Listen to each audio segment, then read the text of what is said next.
तो अभी हम लास्ट लेक्चर में रिफ्रैक्शन ऑफ लाइट को डिस्कस कर रहे थे, जिसमें हमने बेसिक कॉन्सेप्ट को देखा था कि what is refraction of light, और उसमें हमने स्नेल्स लॉ को देखा था, और बेसिकली हमने आपको रिफ्रैक्टिव इंडेक्स के जनरल उसके मीनिंग को समझाया था कि what is basic concept of refraction.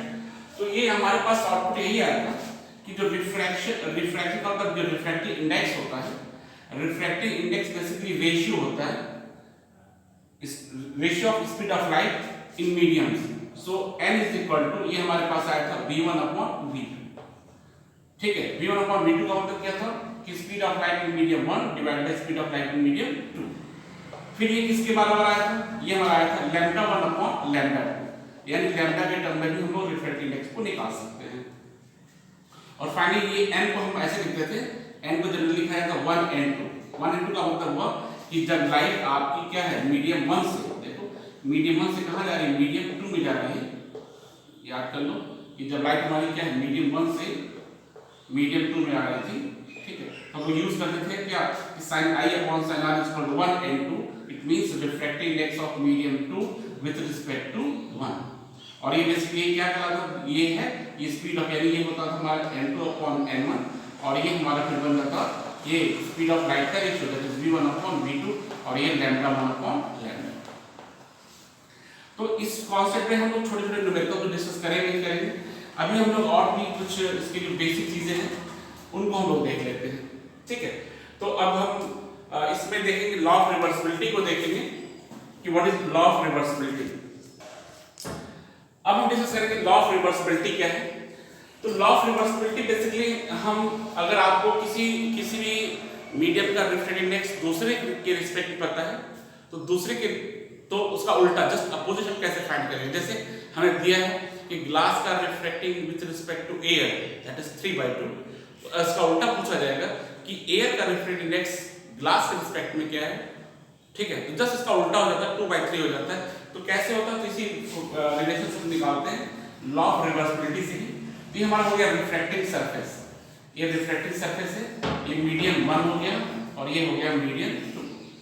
ठीक है, एग्जांपल के तौर पर हम लोग इसको एयर ले लेते हैं और इसको हम लोग ग्लास ले लेते हैं। ठीक है, ये हमारा एयर हो गया और ये हमारा ग्लास।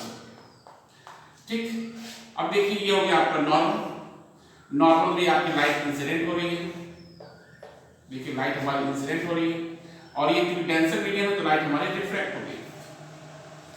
ये हो गया angle of incidence I and this is called angle of refraction R। ठीक है, एंगल ऑफ रिफ्रैक्शन R। अब आप जरा देखो कि इस पॉइंट पे स्नेल्स लॉ को यूज करें, स्नेल्स लॉ को यूज करें तो क्या होगा। तो अकॉर्डिंग स्नेल्स लॉ हमारे पास हो जाएगा इंसिडेंट रे के लिए क्या sin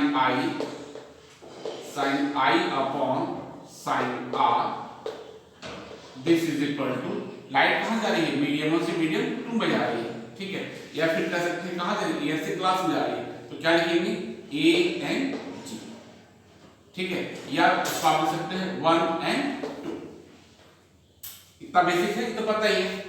अब हम कर क्या रहे हैं, यहां पे एक मिरर लगा रहे हैं। ठीक है, कैसा मिरर, यहां पे एक प्लेन मिरर लगा रहे हैं, और इस मिरर को ऐसे हम सेट कर रहे हैं कि जो लाइट इस पे आ रही है इसके लिए परपेंडिकुलर हो जाए, इसके लिए परपेंडिकुलर हो जाए। तो क्या होगा, ये लाइट हमारी वापस इसी से रास्ते से वापस चली जाएगी, ये लाइट किसी रास्ते से वापस चली जाएगी। तो जो लाइट वापस जा रही है उसके लिए हमारा ये जो एंगल है, this becomes angle of incidence and this is becomes angle of refraction. तो फॉर रिफ्लेक्टेड रे, ठीक है, फॉर रिफ्लेक्टेड रे क्या मिलेगा, स्नेल्स लॉ को यूज करें। ठीक है, स्नेल्स लॉ क्या करता है, साइन एंगल ऑफ इंसिडेंस यानी sine R upon sine I is equal to, कहां से, ग्लास से एयर में जा रही है, तो क्या लिखेंगे यहां पे G and A, और ये कहां जा रही है, 2n1 ऐसे लिख सकते हैं। ठीक है, ये हमारा equation number 1 and this is equation number 2। दोनों को मल्टीप्लाई कर देते हैं, 1 into 2, इक्वेशन 1 और 2 का मल्टीप्लाई कर देंगे, देखो क्या मिलेगा, मल्टीप्लाई करेंगे तो यहाँ आएगा sine I upon sine R into दोनों का LHS मल्टीप्लाई करेंगे तो यहाँ हो गया sine R upon sine I and this is equal to ANG into GNA, या इसको इसके टर्म में भी यूज कर सकते हैं। देखो आपका ये दोनों कैंसिल आउट हो जाएगा, यानी ये क्या हो गया, ये हो जाएगा 1। हम निकालना क्या चाहते हैं कि GNA कितना हो जाएगा, so GNA is equal to 1 upon ANG। क्या मतलब इसका है, इसका मतलब अगर ये है कि अगर आपको ग्लास का refractive index with respect to air पता है तो एयर का refractive index with respect to glass find करने के लिए हम ऐसे उल्टा कर देंगे। जैसे एग्जांपल देखो, एग्जांपल हमें पता है कि जो ANG, ठीक है, ANG कितना है आपको बताइए 3/2, ठीक है। तो आपसे पूछेगा GNA बताओ, GNA क्या होगा, GNA that is 1 upon ANG, it is 1 upon ANG and that is equal to 1 upon 3/2 that becomes 2/2, ठीक है। तो बेसिक सा कांसेप्ट है कि कैसे हम लोग लॉ ऑफ रिवर्सिबिलिटी को यूज करके हम लोग किसी भी अलग अलग रिफ्रैक्टिव इंडेक्स की मीडियम को अलग अलग रिस्पेक्ट में हम निकाल सकते हैं, ठीक है। तो बहुत बेसिक चीज है। जैसे मान लो आपसे कह दिया ANW, वाटर का रिफ्रैक्टिव इंडेक्स एयर के रिस्पेक्ट में कितना है, दैट इज द 4/3। आपसे पूछा कि W एंड A क्या होगा, जस्ट इसका उल्टा 3/4, ठीक है ना। ये बहुत बेसिक सी चीज है। अभी एक आपको और भी बताने जा रहे हैं जिसमें आप बहुत बेसिक से अलग अलग मीडियम को, that is the refraction through parallel mediums. अब आपको हम बता रहे हैं कि रिफ्रैक्शन थ्रू पैरेलल मीडियम्स, ठीक है। आपको डिस्कस करना है कि रिफ्रैक्शन थ्रू पैरेलल मीडियम्स, ठीक है, पैरेलल मल्टीपल मीडियम कह सकते हो, पैरेलल मल्टीपल मीडियम। जैसे तो क्या है, अभी हमारे पास पैरेलल मीडियम से, जैसे अभी हम यहाँ एयर ले रहे हैं, इस पोर्शन में हम एयर ले रहे हैं, इसके बाद इस पोर्शन में हम वाटर ले रहे हैं, इसके बाद इस पोर्शन में हम वापस यहाँ पे ग्लास ले लो, ग्लास लेंगे और फाइनली यहाँ पे हम लोग एयर ले रहे हैं। ये मल्टीपल मीडियम्स हो गए। देखो ये क्या है, these are the multiple mediums. ये आपका हो गया एयर हो गया, ये हो गया ग्लास वाटर इंटरफेस और ये ग्लास एयर इंटरफेस, ठीक है। इन डिफरेंट डिफरेंट मीडियम्स हैं। अब हम यहाँ रिफ्रैक्शन को समझेंगे और कुछ नई चीज यहाँ पे लाने की कोशिश करेंगे। नई चीज का मतलब यहाँ पे एक बड़ा अच्छा सा कॉन्सेप्ट आएगा, उस कॉन्सेप्ट का हम देखने की कोशिश करेंगे क्या कॉन्सेप्ट आ रहा है। जरा ध्यान देखो, हमारे पास पहले भी देखो नॉर्मल हो गया और इस पे एक लाइट, यानी पहले एयर और वाटर के इंटरफेस पे एक लाइट इंसिडेंट हो रही है, क्योंकि ये वाटर एयर से डेंसर है तो ये लाइट रिफ्लेक्ट होगी और ये नॉर्मल तरफ झुक जाएगी और ये झुक के यहाँ तक पहुंचेगी। जैसे ही सरफेस पहुंचेगी तो फिर ये हमारा सरफेस का ये नॉर्मल हो गया। वाटर से ग्लास में जाएगी, ग्लास में जब जाएगी तो ये रेयर से डेंसर में जाएगी तो नॉर्मल तरफ और झुक जाएगी, ये फाइनली और झुक गई, ठीक है। इसको थोड़ा सा और झुका लो, ये अपनी तरफ नॉर्मल और झुक गई।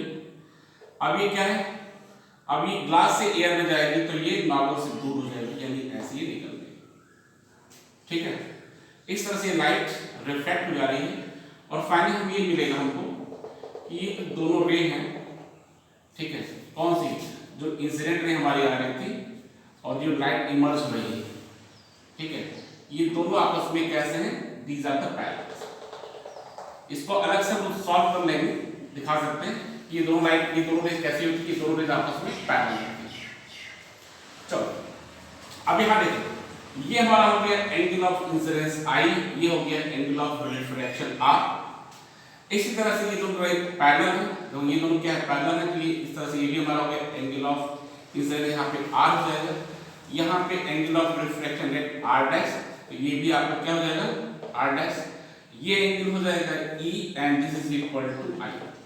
इसको I इसलिए कर रहे हैं क्योंकि ये दोनों रे कैसी हैं, पैरेलल है, उसके लिए एंगल ऑफ इंसिडेंस कितना है I, ठीक है।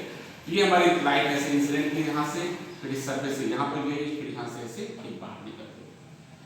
अब हमारे पास तीन अलग अलग पॉइंट्स हैं। कौन कौन से पॉइंट, पॉइंट A हो गया, पॉइंट B हमारा यहाँ है और पॉइंट C, ठीक है। अब हम क्या करेंगे, इन तीनों पॉइंट्स पे हम स्नेल्स लॉ को यूज करेंगे। इन तीनों पॉइंट्स पर स्नेल्स लॉ का यूज करेंगे और देखते हैं क्या हमारे पास कॉन्सेप्ट आता है, क्या हमारे पास रिलेशंस निकल करके आते हैं। तो एट ए पॉइंट एट ए पे देखो क्या हो रहा है, स्नेल्स लॉ लगाओ तो लिखेंगे sine I upon sine are, this is equal to light a से वाटर में जा रही है तो लिखेंगे ए एन डब्ल्यू, ठीक है।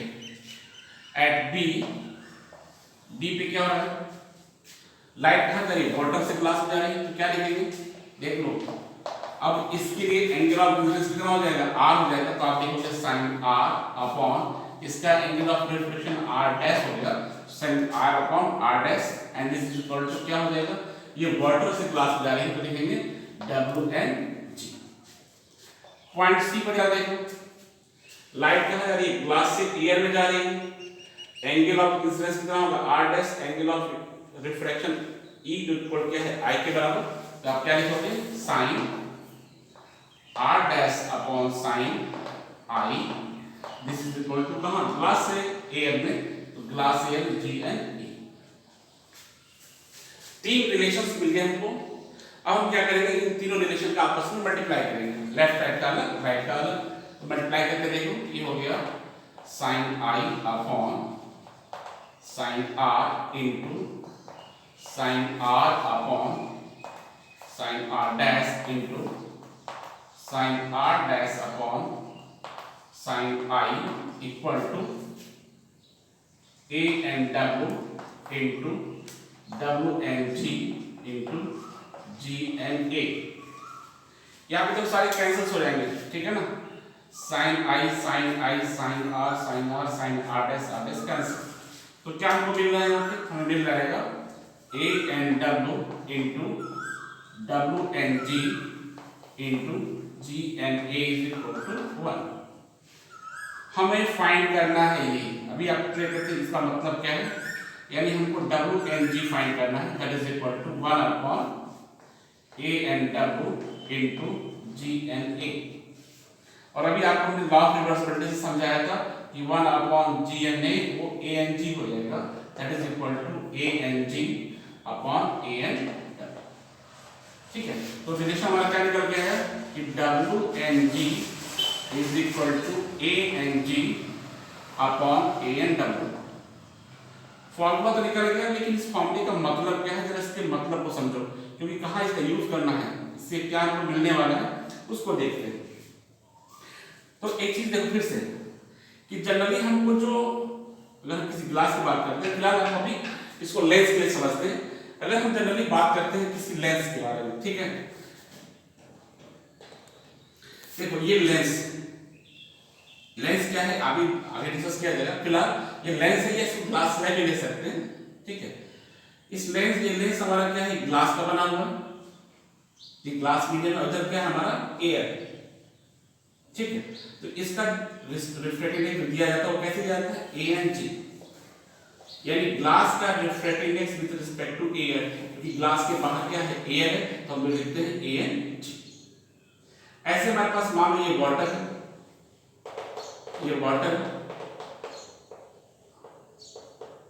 ठीक, और जब इसके बाहर क्या है, इसके बाहर तो एयर है, तो हम लोग क्या लिखते हैं, ए एन डब्ल्यू, वाटर का refractive index with respect to air. लेकिन अगर आप ध्यान से देखो कि अगर ये वाटर में इसके अंदर इस लेंस को रख दिया जाए, ये हो गया वाटर, ठीक है, तो ग्लास के बाहर क्या है, यहाँ पे हमारा वाटर है, जैसे यहाँ ग्लास के बाहर क्या है, एयर है, तो क्या लिखते थे, ए एन जी, वाटर के बाहर एयर है, तो क्या लिखते थे, ए एन डब्ल्यू, ग्लास के बाहर क्या है, वाटर है, तो यहाँ क्या लिखेंगे, डब्ल्यू एन जी, यानी refractive index of glass with respect to water, यानी अगर हम इस लेंस को पानी में डुबा दें तो उसका नया रिफ्रैक्टिव इंडेक्स कैसे निकलेगा, तो निकलेगा डब्ल्यू एन जी, और ये डब्ल्यू एन जी कैसे निकलेगा, तो डब्ल्यू एन जी निकलेगा A N G upon A N W. इसका यूज हम करेंगे आगे जब हम लेंस पढ़ेंगे, और लेंस वाले चैप्टर में जब हम बात करते हैं इस लेंस को लिक्विड में डुबा कर रखते हैं, इसके फोकल लेंथ, इसके पावर की बात करते हैं, तो वहां पे ये बड़ा इंपॉर्टेंट हो जाता है। तो आपको वहां पे उस कंडीशन के लिए आपको इस कॉन्सेप्ट को आपको याद रखना है कि अगर किसी लेंस को या किसी ग्लास को हम लिक्विड में डुबा देते हैं तो उसका नया रिफ्रैक्टिव इंडेक्स क्या हो जाएगा, हम लोग इस रिलेशन से फाइंड कर सकते हैं। ठीक है, यानी नया रिफ्रैक्टिव इंडेक्स का मतलब क्या, कि उसका उस लिक्विड, देखो अब ये वाटर की जरूरत नहीं कि वाटर ही कोई दूसरा लिक्विड भी हो सकता है, तो उसको हम LNG लिखेंगे, यानी refractive index of glass with respect to that liquid. ठीक है, तो ये बहुत बेसिक सा कॉन्सेप्ट है जिसमें हम लोग रिफ्रैक्शन के बारे में देखते हैं, refraction through parallel medium, multiple medium को हमने डिस्कस किया था। ठीक है ना, अब हम डिस्कस करने आ रहे हैं, एक्सप्रेशन निकालने आ रहे हैं, एक्सप्रेशन फॉर लैटरल डिस्प्लेसमेंट। ठीक है, लैटरल डिस्प्लेसमेंट का मतलब यहां से हो गया कि अगर हमारे पास कोई ग्लास का स्लैब है, देखो हमारे पास एक ग्लास का स्लैब है और इस स्लैब में अगर कोई लाइट इंसिडेंट कर रही है, इस स्लैब में अगर कोई लाइट हमारी इंसिडेंट कर रही है, तो ये अपने पास से जो डेविएशन इसका होगा उसका लैटरल डिस्प्लेसमेंट क्या होगा। जैसे अगर आपके पास ये हो गया नॉर्मल, ये लाइट आपकी इंसिडेंट हो रही है, देखिए ऐसे लाइट आई और ये लाइट आपकी क्या हो रही है, यहाँ पर रिफ्रैक्ट हो गई। रिफ्रैक्ट होने के बाद आपके पास दोबारा ये नॉर्मल हो गया और ये लाइट यहाँ से इमर्ज हो गई। ठीक है, ये लाइट यहाँ से इमर्ज हो जाएगी। तो एक चीज और फिर से देखो कि हमारे पास ये हो गया एंगल ऑफ इंसिडेंस, ये हो गया एंगल ऑफ रिफ्रैक्शन R। ठीक है, ये हो गया, फिर से ये R हो जाएगा और इसको हम लोग ले सकते हैं E, एंगल ऑफ इमर्जेंस। ठीक है, तो हम बेसिकली ये पाएंगे कि ये जो लाइट, जो दोनों रेज हैं आपस में पैरेलल हैं और ये E जो है वो I के बराबर होगा। अब आपको लग रहा है कि कैसे बराबर होगा, तो इसमें कुछ नहीं करना है, आप बेसिक अपने रफ कॉपी में आप इसको जरा सॉल्व करिए कि पॉइंट A और पॉइंट B पर आपको स्नेल्स लॉ का यूज करना है। पॉइंट A और B पर स्नेल्स लॉ का यूज करना है। Snell's law sin I upon sin R is equal to air से ग्लास और यहाँ पे ग्लास से एयर। ठीक है, दोनों कट कर देंगे, क्या हो गया, तो एट A क्या हो जाएगा, sin I upon sin R। देखो भाई, sin I upon sin R करोगे, sin I upon sin R is equal to ये A एंड G हो जाएगा और B पर लगाओ एट B, तो sin R upon sin E, इसको भी E मानते हैं, E is equal to G and A। ठीक है, दोनों को मल्टीप्लाई कर दें, sin I upon sin R into sin R upon sin E is equal to A and G into G and A। ठीक है, अब जरा देखो ये जो A and G और into G and A है, इसका मल्टीप्लिकेशन कितना आएगा, हम पढ़ चुके हैं G and A 1 upon A and G होता है। जरा यहाँ देखो ऐसा, तो sin I upon sin R is equal to sin I upon sin E, sin I upon sin E is equal to, यहाँ इनका मल्टीप्लिकेशन 1 हो जाएगा, तो आप लिख सकते हैं कि sin I is equal to sin E, that is angle I is equal to angle E। ठीक है, तो क्या हो गया, ये दोनों एंगल सेम हो गए, इट मींस ये दोनों रे कैसी हो जाएंगी, ये दोनों रे आपस में पैरेलल। ठीक है, ये दोनों रे आपस में पैरेलल।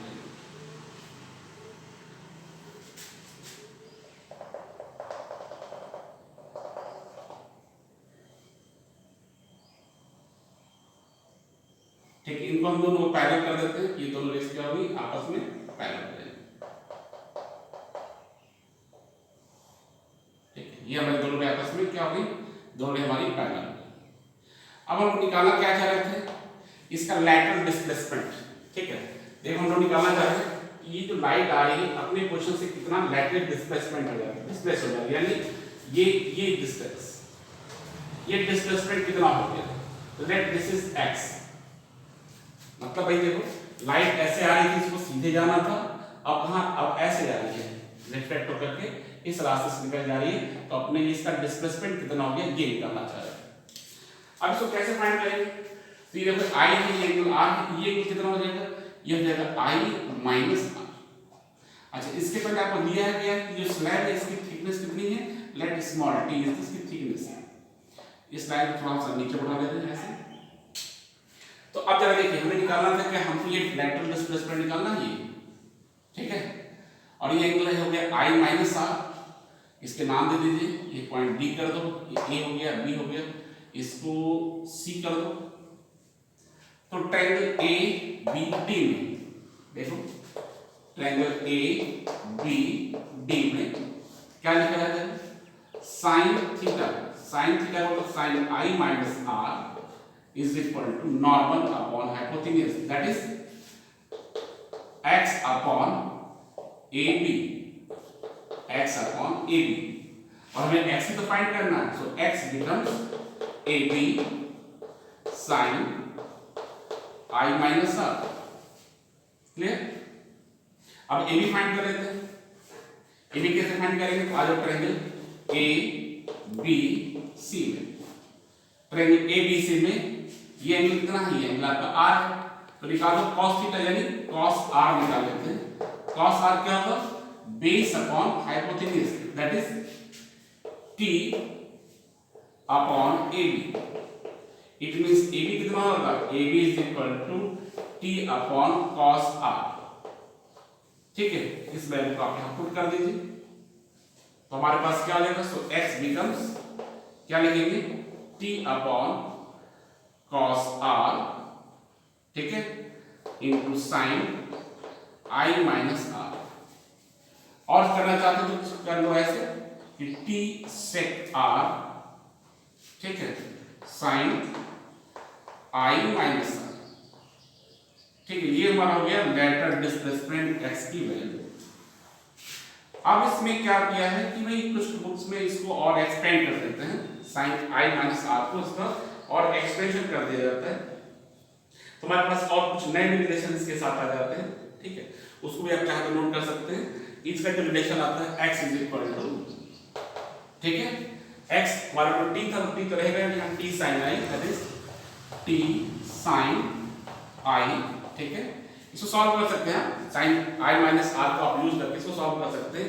ये आएगा आपका 1 minus cos I divide by, ठीक है, आप n के टर्म में आ जाएगा, सो n square sin square I, n square sin square I का ये हो जाएगा स्क्वायर, ठीक है। इस रिलेशन को आप चाहे तो फाइंड कर सकते हैं, फिलहाल आप देख लीजिए इसको,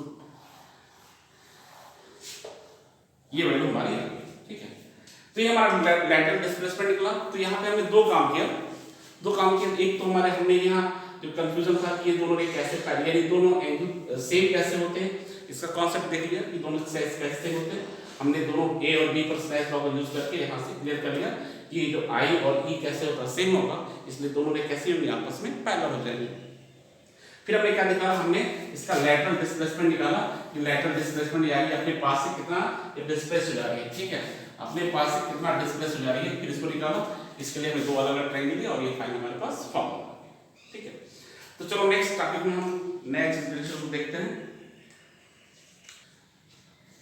अब हम फाइंड करने जा रहे हैं relation between real depth and apparent depth. Real depth and apparent depth क्या मतलब इसका है, देखो तो ये कहना चाह रहा है कि मान हमारे पास एक बीकर है और इस बीकर में हम कह सकते हैं कि ये जो हाइट है, इस हाइट तक हमने लिक्विड ले रखा है, इस हाइट तक हमने लिक्विड या वाटर ले रखा है, पानी यहाँ पे। आप कहते हैं कि अगर हमारे पास इस बर्तन के बॉटम पे हमारे पास कोई लाइट सोर्स है या कोई ऑब्जेक्ट है, ठीक है, यहाँ ऑब्जेक्ट है, तो ये जो ऑब्जेक्ट है अगर हम यहाँ से इसको देखें तो ये ऑब्जेक्ट हमको यहाँ नजदीक करके हमें कुछ ऊपर दिखाई देगी, ठीक है। तो ये इसकी रियल डेप्थ है और जब ये हमें ऊपर दिखाई दे तो ये depth that is called apparent depth. तो इनके बीच रिलेशन निकालना है कि कैसे इनके बीच क्या रिलेशन है, कैसे डिफरेंट इंडेक्स ये कोरिलेटेड है। तो पहले देखते हैं कि यहाँ से जो सोर्स है, यहाँ से जो रेज चलती हैं वो इसका एटलीस्ट कैसे और कहाँ बनाएंगे। तो जरा देखो, पहला तो ये है कि इस सोर्स से एक रेज चलेगी जो सीधे निकलेगी, ठीक है।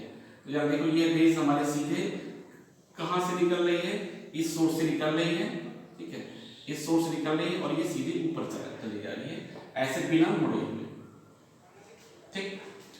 ये क्या है, ये हमारा है, ये सरफेस है रिफ्रैक्टिंग सरफेस, जो यहाँ एयर और वाटर के बीच का रिफ्लेक्टिंग सरफेस है। अब जो दूसरी लाइट है, जो दूसरी रेज कहाँ चल रही है, तो दूसरी रेज हमारी चली यहाँ से, सोर्स से रेज चली ऐसे, एक बार फिर से सोर्स से ये रेज चली ऐसे। ये मीडियम हमारा डेंसर मीडियम है, इधर मीडियम कैसा है, रेयर मीडियम है, तो क्या होगा जरा देखते हैं। ठीक है, ये लाइट ऐसे सीधे जाना चाहती थी, लेकिन डेंसर से रेयर में जाएगी तो नॉर्मल से दूर हो जाएगी ऐसे। जब नॉर्मल से दूर हो जाएगी और ये लाइट ऐसे सीधे चली जाएगी, तो इस तरह से ये दोनों आपस में कहीं मिलेंगे नहीं, तो करते क्या है, तब हम इसको क्या करते हैं, पीछे बढ़ाते हैं। ठीक है, तो क्या करते हैं, इसको पीछे बढ़ाते हैं। जब पीछे बढ़ाते हैं तो ये आपको आकर के इसको यहाँ पे कट करेंगे। इस तरह से इस ऑब्जेक्ट का ये हमारा इमेज फॉर्म होता है। ठीक है, तो ये डेप्थ आपकी क्या है, ये रियल डेप्थ है और ये डेप्थ आपकी अपरेंट डेप्थ है। इनके बीच में वही रिलेशन निकालना था कि रिलेशन हमारे क्या है। तो इस पॉइंट को ले लो A, इस पॉइंट को ले लो B। ठीक है, ये इंसिडेंट है, ये नॉर्मल है, तो ये एंगल हो गया एंगल ऑफ इंसिडेंस I और ये हो गया एंगल ऑफ रिफ्रैक्शन R। ध्यान से देखना, ये I है और ये R है, तो जब ये I है और ये दोनों के पैरेलल है, तो ये I है, तो आपका ये भी एंगल कितना हो जाएगा, I हो जाएगा। और आप जो इस रे को पीछे की तरफ बढ़ा रहे हो, इस तरह से ये सीधी आ रही है पीछे, इस तरह से ये एंगल भी क्या हो जाएगा, R हो जाएगा। ठीक, तो सबसे पहले पॉइंट B पर, ठीक है, ये आपका डेप्थ हो गया रियल डेप्थ, OA हमारा रियल डेप्थ और IA हमारा क्या हो गया, अपरेंट डेप्थ। ठीक है, ये जो OA है ये आपका क्या हो गया, रियल डेप्थ। ठीक है, और आपका जो IA होगा, IA is equal to apparent depth.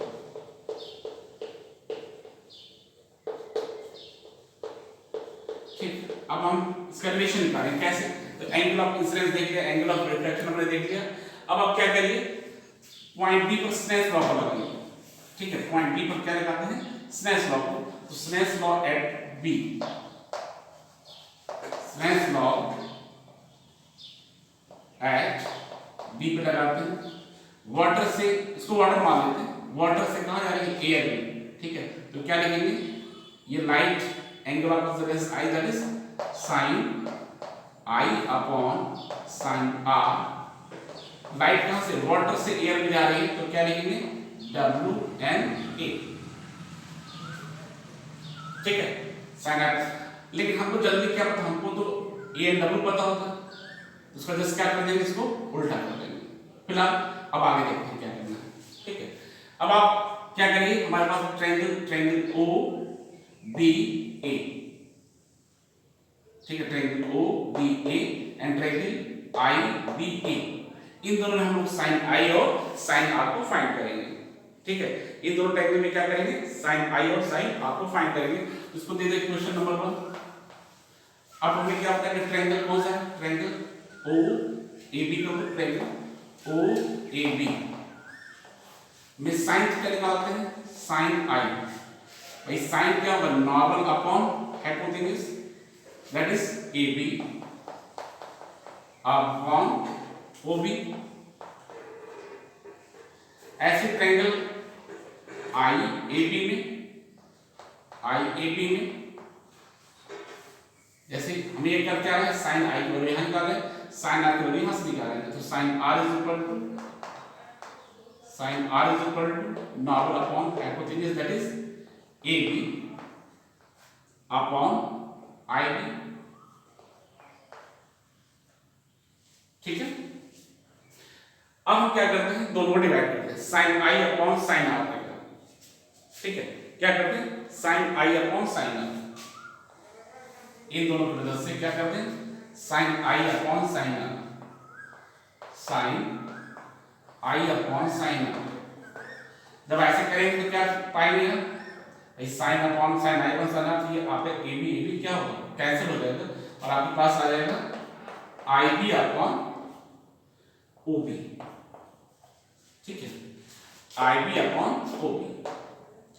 अब यहां आपके पास एक एजम्पशन है, क्या एजम्पशन है, एजम्पशन ये है कि अगर पॉइंट B पॉइंट बी को जब यहाँ मान रहे थे पॉइंट ए के पास में होता, पॉइंट ए के पास में होता, तो ये ओ बी लगभग इसके ओ ए के बराबर हो जाता, और ये जो आई बी है वो भी आई ए के बराबर हो जाता। ठीक है, तो क्या लिखते हैं, बी शिफ्टेड टुवर्ड्स ए, अगर बी ए के नजदीक होता तो ऐसे केस में हमारे पास क्या बन करके आता, तो ऐसे केस में हमारे पास बन करके आता कि sine I upon sine are this is equal to, क्या कह रहे थे, ये आई बी है तो आई बी किसके बराबर हो जाता, that is I A upon, और ये क्या हो जाता, ओ बी दैट इज ओ ए।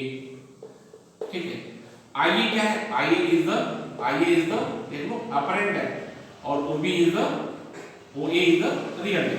तो साइन आई अपॉन साइन आर निकल गया। ठीक है, साइन आई अपॉन साइन आर किसके बराबर है, ये कहते हैं इक्वेशन नंबर 2। इक्वेशन 1 और 2 से जरा कंपेयर करो, तो फ्रॉम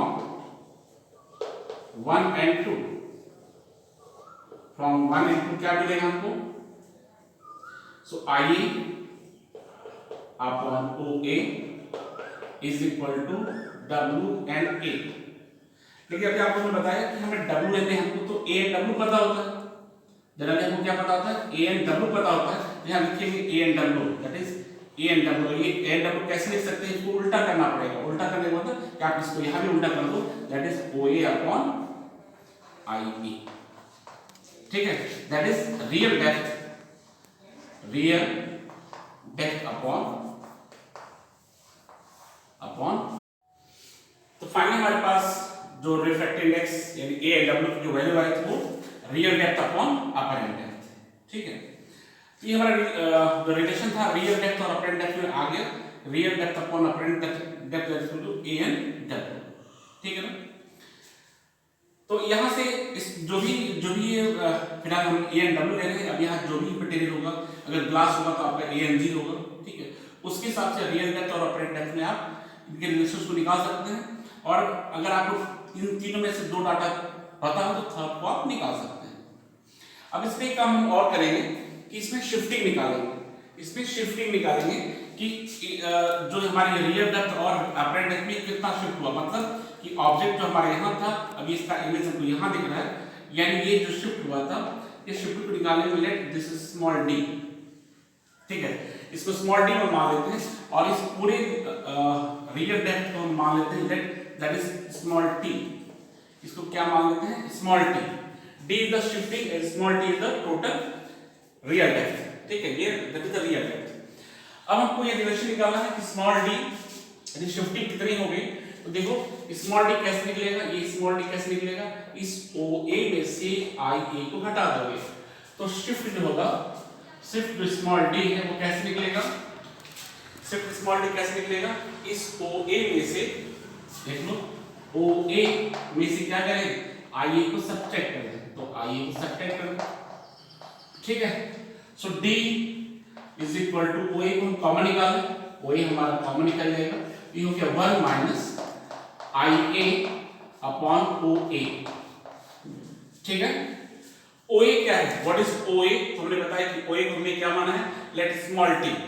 ठीक है, ये हो गया, तो d is equal to small t bracket में 1 minus I upon O A, यानी apparent depth upon real depth. Apparent depth upon real depth क्या है, that is w and a। ठीक है ना, ये चीज क्या हो गया, w एंड a, और फाइनली हमको तो a एंड w पता होता है, तो आप यहां लिख सकते हो t ब्रैकेट में 1 minus 1 upon a and w। ये किसका फार्मूला आ गया, ये तो शिफ्टिंग का फार्मूला हो गया कि हमारे पास जो इमेज की शिफ्टिंग इसमें कितनी आएगी।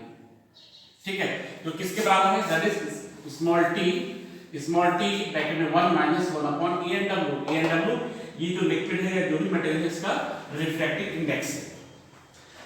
अगर हमको ये सोचा जाए, अगर क्वेश्चन कुछ इस तरह दिया है कि हमारे पास कई अलग अलग मटेरियल के लिए, सपोज करो कि अगर हमारे पास यहाँ ग्लास है, ठीक है, ये दूसरा मटेरियल है, ठीक है, तो ये दोनों के रिफ्रैक्टिव इंडेक्स अलग अलग है।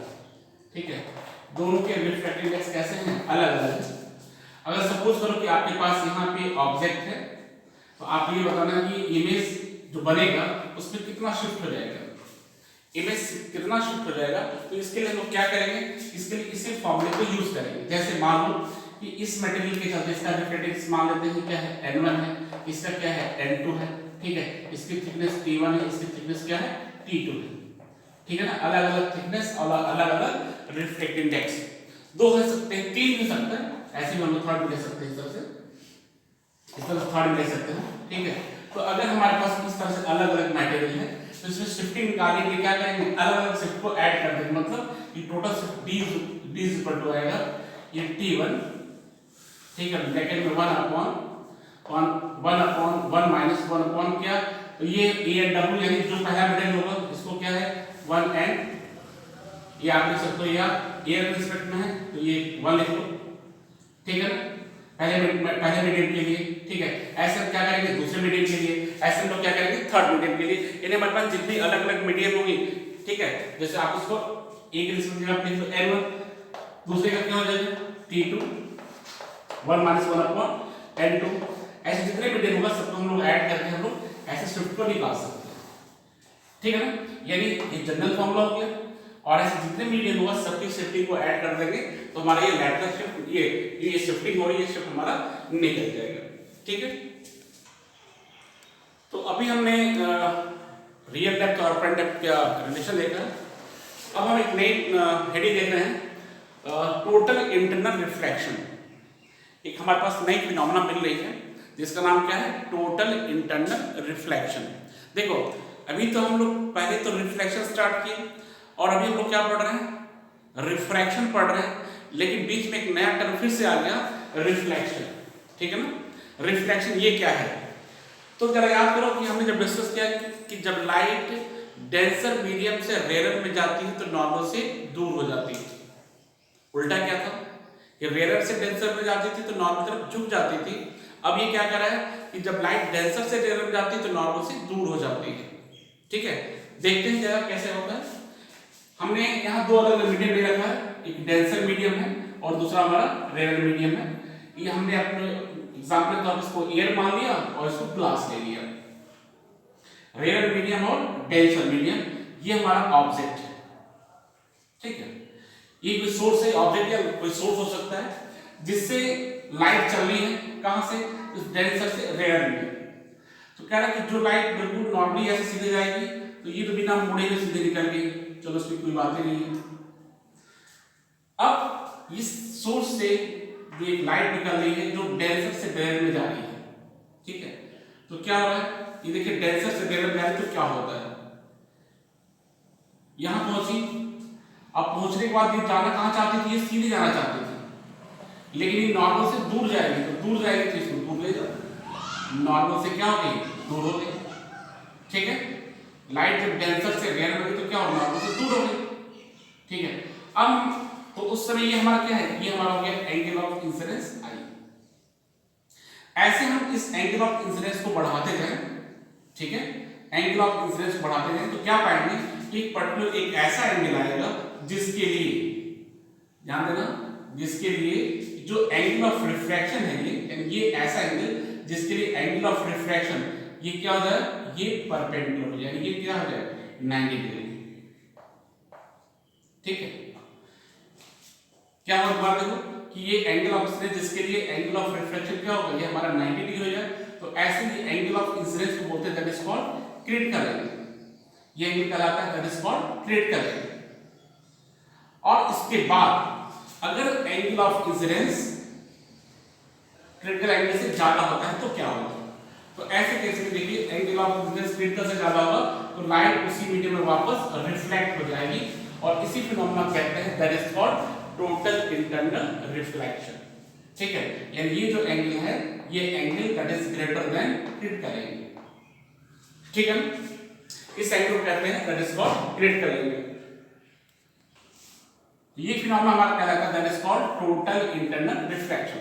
अब दोबारा देखो कैसे इसको डिफाइन करेंगे। तो पहले पूछेगा what is total internal reflection, ठीक है। सो व्हेन दो चीजें यहां पे है, what is total internal reflection and what is the condition for TIR, इसको शॉर्ट बोलते हैं TIR टोटल इंटरनल रिफ्लेक्शन, ठीक है। तो when light travels from denser medium to rarer medium तो क्या होता है, ये अपने नॉर्मल से दूर हो जाती है, ठीक है।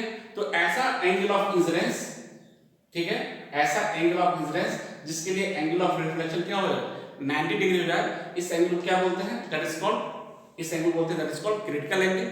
और जब एंगल ऑफ इंसिडेंस क्या हो ग्रेटर देन क्रिटिकल एंगल हो जाए, तो ऐसे केस में लाइट उसी मीडियम में वापस टोटली रिफ्लेक्ट हो जाती है, और इस फिनोमेनन कहते हैं that is called total internal reflection. तो कंडीशंस क्या होंगी, कंडीशंस हो गई light should be turn from denser to rarer medium, ठीक है। टीआईआर के लिए क्या कंडीशन हो गई कि light should turn from denser to rarer medium and angle of incidence should be greater than critical angle. अगर एंगल ऑफ इंसिडेंस क्या है क्रिटिकल एंगल से ज्यादा है, तो आप क्या कहोगे कि लाइट उसी मीडियम में टोटली क्या होगी रिफ्लेक्ट हो जाएगी, और ये फिनोमेना कहलाएगा टोटल इंटरनल रिफ्लेक्शन। क्लियर। अब जरा इस कंडीशन में जरा देखते हैं हम लोग, ठीक है। इस कंडीशन में हम बात करते हैं एंगल ऑफ इंसिडेंस कितना है आईसी, और एंगल ऑफ रिफ्लेक्शन क्या है 90 डिग्री। लाइट ग्लास से एयर में जा रही है, तो यहाँ पे स्नेल लॉ को लगाते हैं, तो लिखेंगे sine IC upon sine R. Light कहां जा रही है ग्लास से एयर में जा रही है, तो आप क्या लिखोगे जी एन ए।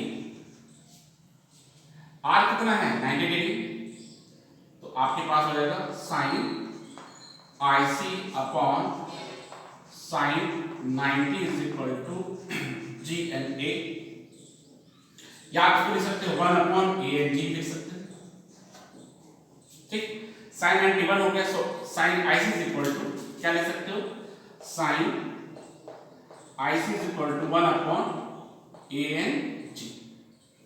तो यहां हमारे पास दो रिलेशन बन करके आएंगे, एक तो ऐसे बन करके आएगा कि a N G is equal to 1 upon sine i c, जो आपको न्यूमेरिकल लगाने में काम आएगी। और एक चीज और आपसे पूछा जाएगा कि what is i c, i c is equal to sine inverse of a N G, ठीक है। So i c is equal to critical angle is equal to sine inverse 1 upon A N G, ठीक है। तो ये हमारा हो गया रिलेशन क्रिटिकल एंगल को निकालने के लिए, ठीक है। तो ये टोटल इंटरनल रिफ्लेक्शन देखा कि what is total internal reflection and what is critical angle, ठीक है। तो जब लाइट डेंसर मीडियम से क्या होती है रेयर मीडियम में जाती है, तो ऐसे, ठीक है, अगर angle of incidence greater than critical angle हो, तो लाइट क्या हो उसी मीडियम वापस रिफ्लेक्ट हो जाती है। तो इस फिनोमेना को क्या कहते हैं that is called total internal reflection. इस पे हमने क्या किया, इसके लिए हमने डेरिवेशन के लिए इस पॉइंट पर हमने स्नेल लॉ को लगाया। स्नेल लॉ के लिए साइन आई अपॉन साइन आर, तो साइन आई की कितनी है आईसी, आर कितना हो गया 90 डिग्री, सो 90 हो गया साइन ऐसे अपॉन साइन 90, ग्लास से एयर में जा रही है, तो ये जी एन ने क्या इसको 1 अपॉन ए एन जी लिख सकते हैं। अब इसको हमने sine IC equal to 1 upon A N G, ठीक है। सो ए एन जी, अब देखो ए एन जी इधर शिफ्ट कर दो, साइन आईसी इधर शिफ्ट कर दो, तो a N g equal 1 upon sine i c, एक रिलेशन ये हो गया। और दूसरा रिलेशन क्या लिख सकते हैं कि आईसी इज इक्वल टू, देखो आईसी इज इक्वल टू इसको शिफ्ट कर दो sign inverse 1 upon A N G. इन दोनों फॉर्मूले को यूज करके हम लोग यहाँ पे न्यूमेरिकल को भी लगाएंगे, और इसका एप्लीकेशन तो बीच बीच में कई बार आता रहेगा, कई जगह आता रहेगा, ठीक है ना। अब हम आप इसके एप्लीकेशन की बात कर रहे हैं कि टोटल एंड इंटरनल रिफ्लेक्शन के इस फिनोमेनन में कुछ एप्लीकेशंस हैं। जैसे पहला है मिराज का बनना, ठीक है। मिराज का बनना का मतलब ये क्या होता है, ये बेसिकली ऐसी फिनोमेना है जब हमें बेसिकली, इसको हम लोग रेगिस्तान के लिए कहते हैं, कि आप रेगिस्तान में पानी होने का आभास, यानी आपको लगता है कि कुछ दूर पे पानी है, ठीक है। तो ये आभास पानी होने का आभास ही दैट इज कॉल्ड मिराज का बनना है, जिसमें फिनोमेना हमारी है टोटल इंटरनल रिफ्लेक्शन। इसके अंदर इसी फिनोमेना को यूज करते हैं, ठीक है ना। क्या हम दिखाना चाह रहे थे कि ये आपका ये रेगिस्तान है, ठीक है। डेजर्ट में क्या है बालू रखा हुआ है, और चूंकि इसका टेम्परेचर कैसा है बहुत ज्यादा है, भाई डेजर्ट है, ठीक है, इसका टेम्परेचर ज्यादा है, और ज्यादा होने के चलते क्या होगा कि यहाँ पे जो एयर के डिफरेंट लेयर्स हैं, इसका जो रिफ्रैक्टिव इंडेक्स होगा कैसा होगा, कम होगा। यानी जैसे जैसे ऊपर जाएंगे वैसे वैसे रिफ्रैक्टिव इंडेक्स कैसा होगा आपका ज्यादा होगा, ठीक है। रिफ्रैक्टिव इंडेक्स कैसा होगा ज्यादा होगा, और नीचे तरफ कैसा होगा कम होगा, ठीक है। अब देखो, अब इसको ऐसे समझते हैं कि अगर मान लो यहां से रेज चलती है, पेड़, ये जो पेड़ है इस पेड़ से रेज चलती है, तो ये क्या हम कहां से, ये मीडियम कैसा हो गया डेंसर हो गया, और इधर रेयर है। तो लाइट रिफ्लेक्ट करते करते करते करते आएगी, ठीक है, और इस तरह से इस पोजीशन पे इसका टोटल लाइट क्या, टोटल लाइट ये रिफ्लेक्ट हो जाएगी, ठीक है, लाइट टोटली क्या होगी, रिफ्लेक्ट हो जाएगी। इस तरह से इस जो ये पेड़ दिख रहा है, ठीक है, इसका जस्ट हमको यहाँ पे इसका इमेज बनता है, और कैसा बनता है, ये उल्टा इमेज बनता है, ठीक है, इसका इमेज कैसा बनता है, उल्टा। यानी फाइनली हमको यहाँ पे कोई आदमी अगर होगा तो उसको क्या दिखेगा, इसको जस्ट इसका उल्टा यहाँ पे इमेज दिखाई देता है। तो लगता है यहाँ क्या कि अगर आदमी यहाँ से देखता है तो देखता है पेड़ को, लेकिन इसका इमेज यहाँ नीचे दिखता है और वो लगता है यहाँ पे पानी, ठीक है। तो सिंपल सा एक एप्लीकेशन हो गया कि मिराज का बनने का मतलब क्या कि इसमें टोटल इंटरनल रिफ्लेक्शन को यूज करके हम लोग बताते हैं कि फिनोमेना का रीजन क्या है, ठीक है। यानी क्या समझे, डेंसर से वेरे तरफ ये लाइट यहाँ पे रिफ्लेक्शन हर लेवल पे रिफ्लेक्शन होते होते और ये ऐसा ही आएगा कि लाइट यहाँ से टोटली रिफ्लेक्ट हो जाएगी, ठीक है। इस तरह से इसका इमेज कहाँ बनेगा, जस्ट इसका इमेज नीचे बनेगा और हमको यहाँ पे पानी होने का आभास होगा, ये phenomena that is called mirage. इसका जो सेकंड एप्लीकेशन है, ये तो एक पार्ट एप्लीकेशन हो गया, जो सेकंड एप्लीकेशन है वो है ऑप्टिकल फाइबर, ठीक है। इसको थोड़ा ध्यान से देखो, ऑप्टिकल फाइबर बेसिकली क्या होता है, it is the wire made of glass, ठीक है। मतलब इसमें होते क्या है, इसमें बेसिकली एक पार्ट होता है दैट इज कॉल्ड कोर, और इसके बगल में होती है क्लैडिंग, ठीक है, इसके बगल में होती है क्लैडिंग, ठीक है, ये आपका कोर हो गया और इसके बगल में होगी आपकी क्लैडिंग। इसमें करते क्या है, इसमें लाइट को प्रोपेगेट कराते हैं, इसके ऊपर से इसकी जैकेट भी क्या आती है, इसके ऊपर इसकी जैकेट भी कट जाती है ताकि ये इसको स्ट्रेंथ मिल जाए, ठीक है ना, इसको आसानी से ब्रेक ना हो, ये ना कर पाए। तो आपको क्या मिला यहाँ पे, कोर मिला, ठीक है। ये क्या पोर्शन है, ये पोर्शन हमारा क्लैड कहलाता है। Refractive index of core is greater than refractive index of clad. इसका रिफ्रैक्टिव इंडेक्स n1 है और इसका रिफ्रैक्टिव इंडेक्स क्या है, n2 है। यानी ये मीडियम कैसा हो गया, ये जो मीडियम है वो टेंसर मीडियम, ठीक है। अब लाइट का प्रोपगेशन होता कैसे है, ये आपका कोर हो गया, ठीक है, कोर हो गया, ऊपर क्या है आपका क्लैड है। लाइट का प्रोपगेशन कैसे होगा, तो लाइट हमारी इन करेगी, देखिए लाइट हमारी यहाँ पे इन कर रही है इस कोर में, यहाँ रिफ्लेक्ट होगी, रिफ्लेक्ट होने के बाद अगर ये ऐसा ये एंगल ऑफ इंसिडेंस क्या हो, क्रिटिकल एंगल से ज्यादा हो जाए तो लाइट क्या होगी, ऐसे टोटल इसमें रिफ्लेक्ट हो जाएगी और इस तरह से लाइट रिफ्लेक्ट होते हुए आगे की तरफ ये चलती जाएगी, ठीक है ना। तो बेसिकली हम लोग क्या करेंगे, इसको ये कम्युनिकेशन पर्पस में इसका यूज होता है। बट आपसे पूछा गया यहाँ पे कौन सी फिनोमेना है, तो फिनोमेना आपकी टोटल इंटरनल रिफ्लेक्शन, इसी फिनोमेना को यूज करते हुए लाइट का प्रोपगेशन यहाँ पे हो रहा है, ठीक है। इसकी कंडीशंस क्या हो गई कि ये कोर का रिफ्रैक्टिव इंडेक्स क्लैड से ज्यादा होना चाहिए, और रीजन आपको समझ में आ गया होगा कि कोर का रिफ्रैक्टिव इंडेक्स जाने के मतलब लाइट डेंसर से रेयर में जाएगी और उस समय हमें अगर लाइट का एंगल ऑफ इंसिडेंस क्रिटिकल से ज्यादा हो जाएगा तो लाइट उसी मीडियम में रिफ्लेक्ट होकर के आगे की तरफ प्रोपेगेट करेगी और ये आगे की तरफ लाइट चलती जाएगी। तो इस तरह से ऑप्टिकल फाइबर का यूज, अब इसमें ये फिनोमेना तो टीआईआर होगी, टोटल रिफ्लेक्शन, तो इसका एप्लीकेशंस कहां है, ऑप्टिकल फाइबर की, ये ऑप्टिकल फाइबर का एप्लीकेशन कहां है, ठीक है। इसके जो मेन दो एप्लीकेशंस हैं, एक एप्लीकेशन है कम्युनिकेशन सिस्टम में, आजकल आप सुनते भी होंगे, ठीक है, कि हमारे पास बैंडविड्थ बढ़ाना है, बैंडविड्थ बढ़ाने का मतलब यहाँ केबल, ऑप्टिकल फाइबर की केबल यूज करके हम लोग बैंडविड्थ को बढ़ाते हैं। तो इसमें पहला इसका यूज हो गया कम्युनिकेशन सिस्टम में, और दूसरा इसका यूज हम लोग करते हैं इंडोस्कोपी में।